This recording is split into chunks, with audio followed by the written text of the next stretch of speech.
Hello guys, welcome back to my channel. And आज जो question हम सॉल्व करने जा रहे हैं वो क्लास 10 चैप्टर 9 एक्सरसाइज 9.1 का क्वेश्चन नंबर 4 है। And the question is the angle of elevation of the top of a tower from a point on the ground which is 20 metre away from the foot of a tower is 30 degree. Find the height of the tower. चलिए देखते हैं कैसे solve करना है इस question को। Question को solve करने से पहले हम देख लेते हैं कि एंगल ऑफ एलिवेशन क्या होता है। सबसे पहले हम जान लेते हैं कि एंगल ऑफ एलिवेशन क्या होता है। एंगल ऑफ एलिवेशन कैसे बनता है। अगर सपोज जैसे ये ग्राउंड है, जब हम नीचे से ऊपर की ओर देखते हैं तब एंगल ऑफ एलिवेशन बनता है। दो एंगल्स होते हैं, angle of elevation and angle of depression. तो एंगल ऑफ एलिवेशन जो होता है जब हम कहीं नीचे से ऊपर की ओर देख रहे हैं, जैसे इस ग्राउंड में यहाँ एक पॉइंट है, इस पॉइंट से हम किसी बिल्डिंग के टॉप को या किसी टावर के टॉप को हम देख रहे हैं, तो जहाँ से हम देख रहे हैं वहाँ से एक हॉरिजेंटल लाइन बनानी होती है और जिस ऑब्जेक्ट को देख रहे हैं वहाँ तक, तो इन दोनों लाइन के बीच में जो एंगल बनता है वो एंगल ऑफ एलिवेशन होता है।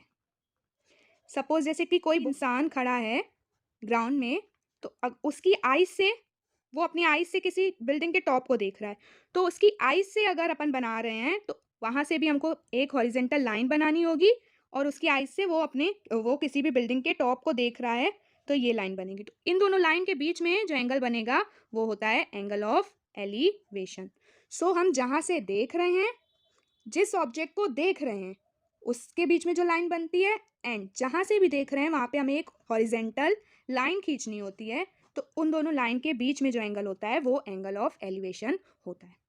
एंड एक दूसरा भी एंगल होता है एंगल ऑफ डिप्रेशन। वो क्या होता है, जब हम कहीं ऊपर से नीचे किसी ऑब्जेक्ट को देख रहे हैं। सपोज हम जैसे किसी बिल्डिंग के टॉप से ग्राउंड पे कोई ऑब्जेक्ट है, कोई कार जा रही है, हम उसको देख रहे हैं, तो जब हम ऊपर से नीचे की ओर देखते हैं तो यहाँ से देख रहे हैं, इस ऑब्जेक्ट को देख रहे हैं, ये लाइन बनेगी। और मैंने अभी बताया जहाँ से भी हम देख रहे होते हैं वहाँ पे हमें एक हॉरिजेंटल लाइन खींचनी होती है। तो अब इन दोनों एंगल के बीच में जो एंगल बनेगा ये एंगल ऑफ डिप्रेशन होता है। तो अब आपको समझ में आ गया एंगल ऑफ एलिवेशन और एंगल ऑफ डिप्रेशन क्या होता है। अब हम इस क्वेश्चन को सॉल्व कर लेते हैं। हमें गिवन है the angle of elevation of a top of a tower from a point on a ground. Ground में एक पॉइंट है, उस पॉइंट से एक टावर के टॉप में एंगल ऑफ एलिवेशन बन रहा है 30 डिग्री।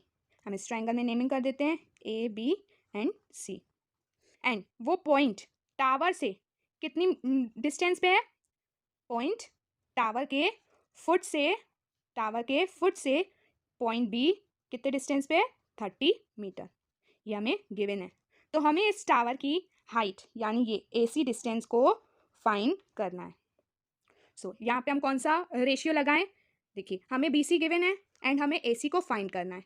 जो भी एंगल होता है वो एंगल के सामने वाली डिस्टेंस बनती है परपेंडिकुलर।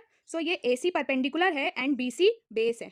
तो हमें परपेंडिकुलर और बेस के बीच में किस ट्रिग्नोमेट्रिक रेशियो से, किस फंक्शन से इनके बीच में रिलेशन मिलता है, तो वो मिलता है हमें tan theta. We know that tan theta is perpendicular upon base. तो यहाँ पे हम अगर tan 30 डिग्री लगा दें इन ट्राइंगल ACB, अगर हम tan 30 डिग्री लगा दें, tan theta is perpendicular upon base. Our perpendicular is AC and base is BC। हमें AC को फाइंड करना है। BC गिवन है 30 metre and what is tan 30 degree, tan 30 degree is 1/√3।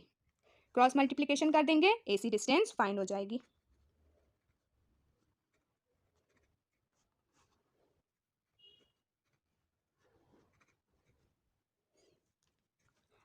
AC equals to 30/√3। अगर हम rationalise कर दें, √3 से मल्टीप्लाई एंड डिवाइड कर दें, तो ये हो जाएगा 30√3। √3 इंटू √3 इज 3, तो 3 1 ज़ा 3 10 ज़ा। AC कितना आ जाएगा 10√3 मीटर। टावर की हाइट कितनी आ जाएगी 10√3 मीटर।